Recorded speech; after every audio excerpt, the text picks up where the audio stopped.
90. My Indian Bride, author's POV. What happened, Ruhi? Lavanya asked her friend. Ruhi kept glaring at James before turning her head towards her concerned friend. She didn't want to ruin her friend's wedding day, so she chose not to react further. Instead, she forced a smile and said, "Nothing. Everything is fine now." With that, she walked away towards the buffet area. Lavanya, amused by Ruhi's sudden silence, glanced at James from the corner of her eye. The moment James noticed her staring, his open mouth snapped shut. Lavanya quickly looked away, blinking rapidly. The situation felt somewhat awkward for both of them. Jackie approached James as he noticed Lavanya following Ruhi. "What's your problem, dude?" James slowly turned his head, his eyes half closed.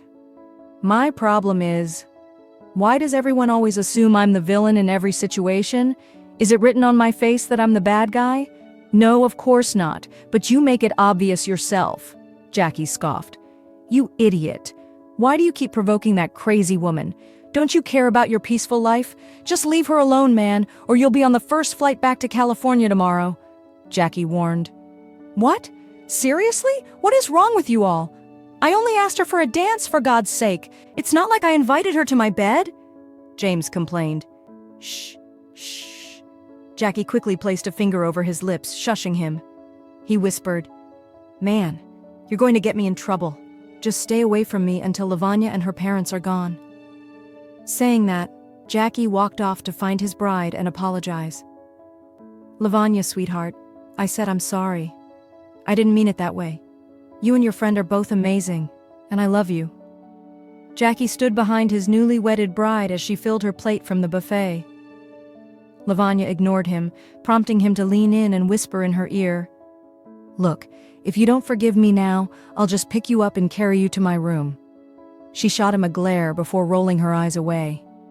"I'm serious. I'm not joking. I'll do it," Jackie threatened. "In front of everyone?" Lavanya teased, chuckling as she moved to the next table for some salad. "Yes, in front of everyone. This is my final warning.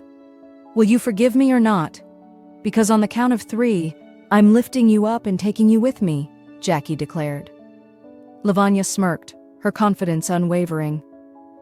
"The media, my parents, relatives, your employees, my friends, colleagues, your friends, business partners, every single person is here, Mr. Dawson. Do you want to make headlines tomorrow?" "Yes, in front of everyone. On the count of 3. 1. He started counting. Lavanya's heart pounded like a drum, but she masked her nervousness with a smile. 2. She chuckled, ignoring him, and took a bite of her salad. This is nice." 2.5, Jackie announced. Lavanya giggled at his persistence. 2.75. Do you need help finishing your countdown, Mr. Statistic Professor?" Lavanya teased with mock concern. 3. That's it. As soon as he finished speaking, Jackie took the plate from Lavanya's hands and placed it on a nearby table. Then, without a moment's hesitation, he scooped her up in a bridal carry within a fraction of a second. Lavanya barely had time to process what had just happened or where her calculation had gone wrong. She let out a startled yelp, and the crowd erupted into murmurs as they watched the newlyweds. Jacqueline and Matt smiled at the scene, while Lavanya's parents were utterly shocked. Lalit worried that his son-in-law might drop his precious daughter, while Sudha fretted over what people would say. Lavanya's mouth hung open in disbelief. She never imagined he would actually do this in front of their parents and the media. The moment she realized she was no longer standing on solid ground, she blurted out in a panic, "Are you mad? What are you doing? You didn't forgive me," Jackie protested. "Put me down! No! People are watching. Oh my God, they're taking pictures now. My mom and dad are glaring at us. Please put me down," she pleaded. "No chance," Jackie declared, and began walking towards his duplex, sending Lavanya into a frenzy. Okay, I forgive you. I won't be mad at you ever again. Please, please, please put me down," she begged urgently. Jackie stopped, gazing at her with eyes full of love. "Thank you, Mrs. Lavanya Jackie Dawson." "Put me down," she whispered loudly, her face flushed. Chuckling, Jackie gently set her back on her feet, then leaned in to whisper behind her head, I love you too. Lavanya exhaled in relief. You are unbelievably crazy, she muttered before walking off to retrieve her plate. Only for you, darling, he called after her, his voice fading as she walked away, but a smile remained on her face. Wow, what a hectic day. Jacqueline sighed as she sat at the dining table with the newlyweds, both families and the elders, all nearly finished with their dinner. Yeah, but it was definitely an eventful evening, one of the family members teased, casting a knowing glance at Jackie and Lavanya, clearly referencing the dramatic scene he had created earlier. Lavanya felt heat rush to her cheeks. Ahem, tomorrow will be an even bigger day. Lalit laughed, prompting everyone to join in. Good night, love. You have no idea how much I'm dying to be with you right now. Tell your dad that you're already officially Mrs. Jackie Dawson. He has to let you stay with me tonight, Jackie murmured over the phone, lying on his bed. Lavanya giggled at his desperation. I understand, Mr. Dawson, but you know how the rituals are. You're enjoying this, aren't you? Jackie accused playfully. Enjoying what? She asked, feigning innocence. This. Torturing me every second by keeping yourself away from me. He huffed. It's not my choice. It's the Indian wedding traditions, you know. She shrugged. Really? So you're saying you're just as eager to be with me alone? He pressed. She hesitated, suddenly unsure how to respond. Gotcha, Miss Verma. Oh, sorry, Mrs. Lavanya Jackie Dawson, he teased with a grin. It's late. We should sleep now, she said, trying to change the subject. That's what I've been saying all evening. Come to me, we'll sleep together, he said with a wink, his mischievous smile firmly in place. Lavanya's jaw dropped at his cheekiness. I meant in our respective homes, in our respective bedrooms, on our respective beds, alone, she clarified, but Jackie only burst into laughter at her flustered response. Aw, love, you are too cute, Jackie teased, laughing even more. Good night. Lavanya blushed and hung up before he could respond. Jackie laughed again, this time so loudly that even the Jones couple, who were sitting on the couch watching television, heard him from downstairs. Feeling thirsty, he went to get some water, but as he descended the stairs, he overheard hushed voices. What was that? Did I just hear my boy laughing in the middle of the night? Jacqueline asked her husband, uncertain. Yeah, I heard it too. Seems like our son has finally found his ultimate happiness, Matt replied. By this time, the conversation was clearly audible to Jackie. He stood silently in the dark, listening to his mother's words. Jacqueline smiled at her husband. Indeed, I love you, Matt. Thank you for everything you've given me in life. She paused, her eyes welling up with tears. I know I couldn't give you a child of your own. Shh, of course you did. Who said you haven't? I have my own son, Jackie. Matt reassured her, and Jackie felt deeply moved by his words. When you... Her voice trembled. When you were in the hospital taking care of me, all I could think was, why did I come into your life and ruin it for you? I felt so guilty that I couldn't give you the happiness you always longed for. A family of your own. Darling. Matt tried to stop her, but she held his hands firmly. No, let me speak tonight, Matt. You are an incredible person, and you would have been a wonderful father to your own child. She swallowed hard. Sometimes I feel terrible, and sometimes I wonder if I miscarried because I wouldn't have been a good mother. That's not true, Matt said firmly. I wanted a family. Jackie wanted a family. So, God chose us to be a family for him. Maybe that's why he took away the possibility of you having another child. Jackie deserves all the love we can give him. Maybe I was sent here to be his father, and maybe that was the purpose of me falling in love with you. Jacqueline broke down in tears. You are truly a blessing to me and my son, Matt. I love you so much. She hugged him tightly. He embraced her just as firmly, taking a deep breath. I love you too, sweetheart. Standing in the shadows, Jackie recalled Lavanya's words. Have you ever tried to find out why they don't have a child of their own? The next morning, everyone woke early and began preparing for the big day. The wedding platform was adorned with fresh, fragrant flowers, filling the air with the scent of an enchanting garden. Outside the hall, the bride's family and friends eagerly awaited the arrival of the barat, the groom, his friends, and his family, for a grand and lavish welcome. Excitement buzzed through the venue as people bustled about. Meanwhile, Lavanya sat gracefully on a sofa on the stage, receiving blessings from her relatives and friends. She greeted each guest warmly as they came forward, offering her gifts and bouquets. Jackie was nearly done getting dressed when his mother entered his room. The moment her eyes fell on him, she couldn't help but stare. Jackie caught her gaze in the mirror and quickly turned around. "Mom, you scared the hell out of me. You can't just sneak into my room and stare at me like that." "Like what?" she asked, stepping forward. Like an owl." He rolled his eyes. She chuckled. "Well, you look like what?" Jackie cut her off, his eyes narrowing in warning. "I don't know. Some Bollywood celebrity about to break into a dance routine in the middle of the street with typical Bollywood moves," she teased.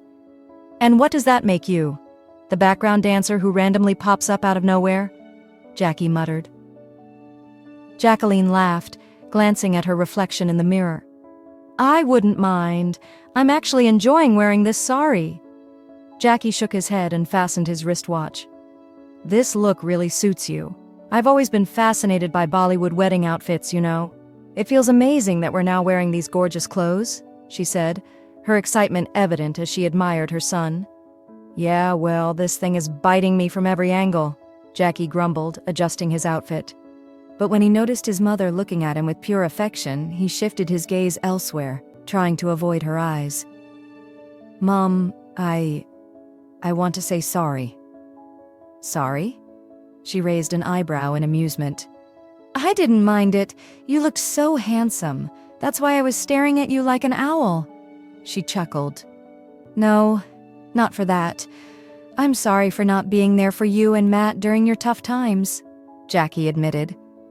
What happened, Jackie? Is everything all right?" she asked, concern creeping into her voice. "No, I just overheard your conversation with Matt last night. I've spent so much time blaming you both for my loneliness, and yet you—" Jackie's voice caught in his throat. "Jackie." Jacqueline stepped forward, whispering breathlessly. "Don't be sad. It's me and Matt. You're no stranger to us. You only heard me talking about losing our baby, but did you listen to what Matt said?" She paused, searching his face. "He meant every word. We truly love you and we're living for you, to see you happy. And today is one of those days. So, put on a smile and get ready. We're bringing your beautiful Indian bride home today." Jackie smiled. "Man, these shoes are killing me," James grumbled, adjusting his traditional Indian footwear. "I can't argue with that. I couldn't find my perfect size either. Indian standard sizes are nowhere near mine. These shoes are biting me from every corner," Jackie huffed, sitting beside James in the car as they headed towards the wedding venue. "I was so bored with the Catholic wedding. Oyabhangda naho to kahe ka wedding celebration. Aj to mainu apne ben arbos danalji bar ke bhagdapana hai. After all, sari damakadar Hindustani style main shadi hai." Ballroom exclaimed to his office friends and colleagues as they prepared to step out of the car for the barat, the lively dancing procession leading the groom to the wedding venue. Everyone laughed and nodded in agreement. A few minutes later, all the colleagues, friends, and staff stepped out of their cars, except for Jackie, his mother, and Matt. The moment the Bollywood music started blaring, the crowd broke into carefree, energetic dancing in the street. Watching the scene unfold, Matt and Jacqueline exchanged glances. "I always thought this only happened in movies," Jacqueline mused. "Same here," Matt smirked, shaking his head in amusement. After a few minutes of wild dancing, Balram pulled Jackie and James out of the car, while the others brought Matt and Jacqueline forward to join in. The celebration continued in full swing until they finally reached the venue. Together they danced joyfully before Lavanya's parents finally got the chance to welcome the groom and his family with grandeur. As Jackie stepped into the hall, his eyes immediately landed on his dream girl, Lavanya.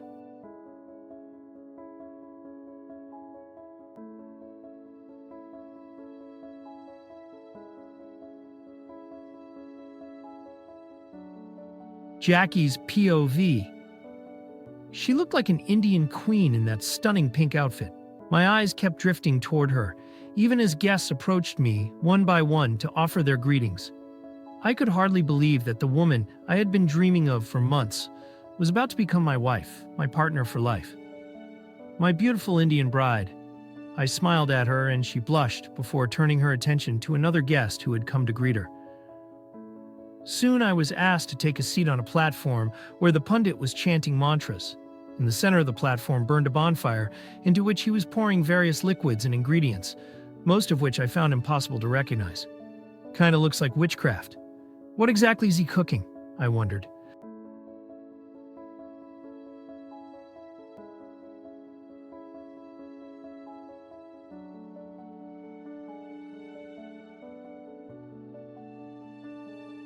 Author's POV. What's this? James asked, leaning toward Balram as they sat on nearby chairs. It's called Agni, the fire god. We take our vows with the fire god as our witness. Balram explained. What's he pouring into the bonfire? I mean, the fire god. James frowned, eyeing the pundit suspiciously. Ghee, it's a type of clarified butter made from cow's milk, used as fuel in holy rituals, along with other sacred ingredients. Balram replied. You guys can make fuel from cow's milk too? James asked in disbelief. It's edible as well, Balram added proudly. James looked impressed, but before he could say anything, Balram continued. Oh, and cow dung is also used as fuel. James's expression turned to one of pure horror as his mind conjured up unpleasant images. Noticing this, Balram quickly clarified. But that's not edible. James exhaled in relief. Thank God. He turned his attention back to the ritual but couldn't help commenting. Doesn't this seem a bit like a witch's ritual? I mean, fire, fuel, strange ingredients, all that stuff. The moment he finished speaking and turned back to Balram, he froze. Ruhi was standing just 2 yards away, glaring at him with a look that could kill. Balram rolled his eyes at James's ridiculous interpretation, but Ruhi was fuming. She was convinced James had deliberately chosen those words to mock her, indirectly calling her a witch. Sensing her wrath, James immediately straightened his posture and looked away, doing his best to avoid her piercing gaze.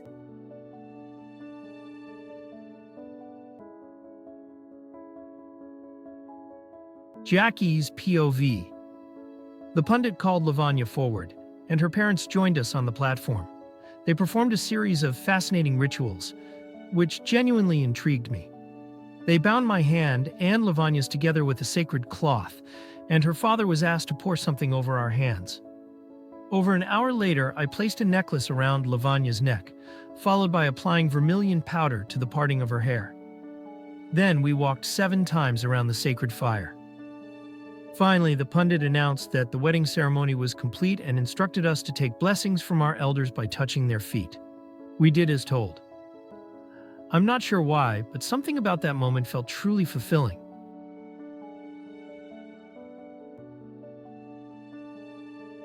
Author's POV. What are you doing? Why are you hiding Jackie's shoes? James asked, watching Balram carefully scouting for a hiding spot.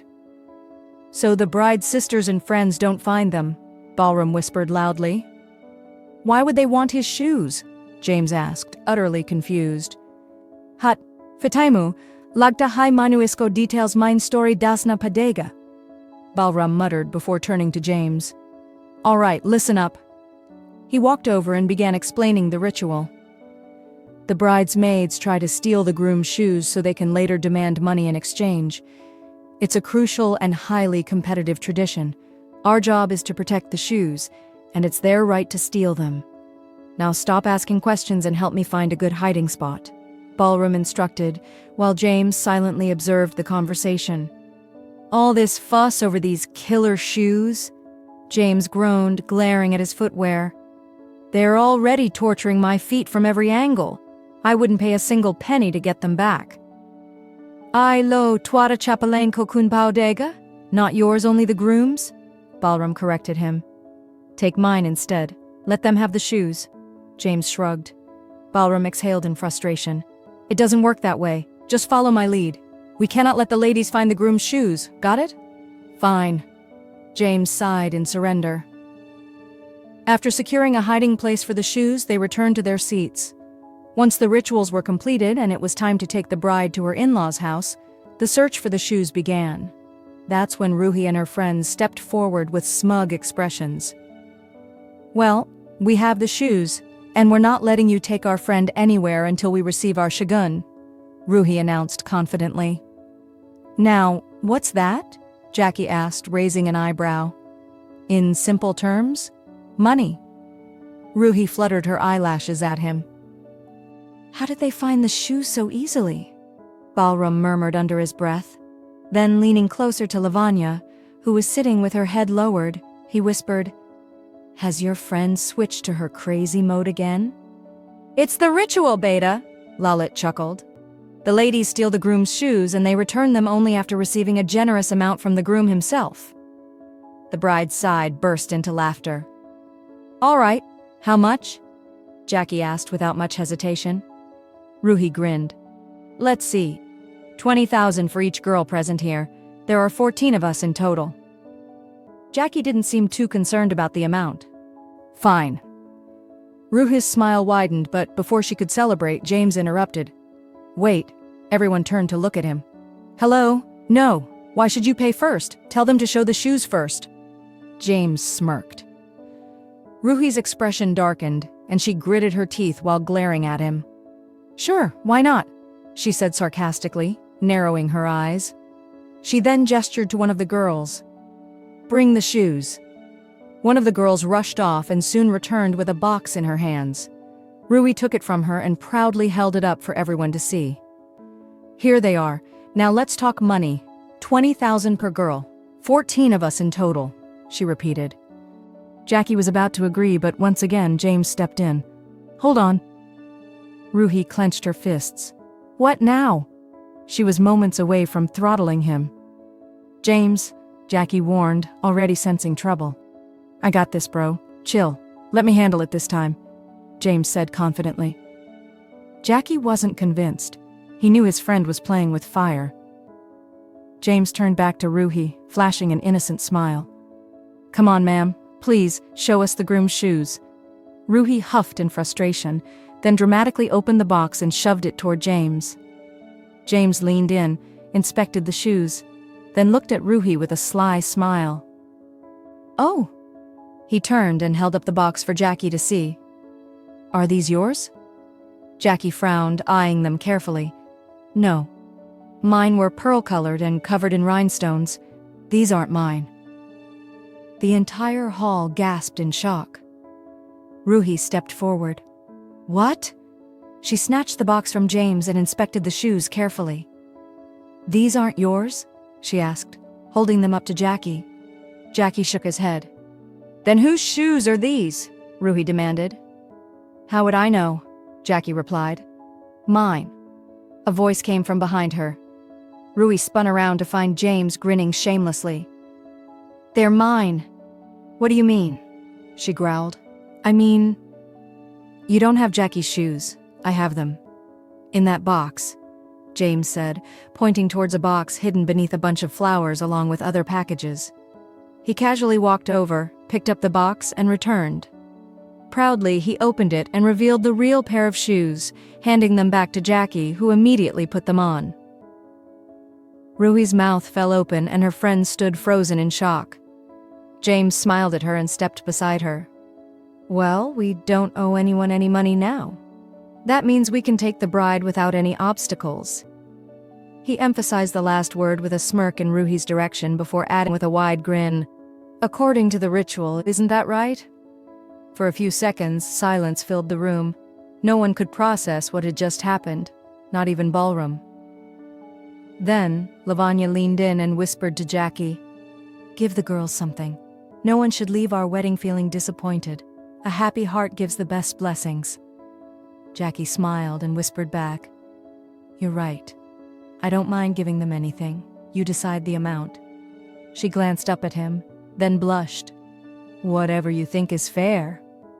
Jackie chuckled, then stood up and announced, All 14 girls will receive 20 grand each, Tomorrow, you'll get your signed checks." He turned to Balram. "Balram? Yes, sir?" Balram snapped out of his confusion. "Make sure it's done by tomorrow." "Yes, of course, sir." Balram nodded quickly. Ruhi and her friends were stunned, while James looked downright shocked. Lavanya, on the other hand, was beaming with pride for her husband. Even though Ruhi was pleased, she was far from okay with what James had pulled. She shot him one last glare before jerking her head away in frustration. "Banda smart, Nicola," Balram muttered to himself, eyeing James from behind.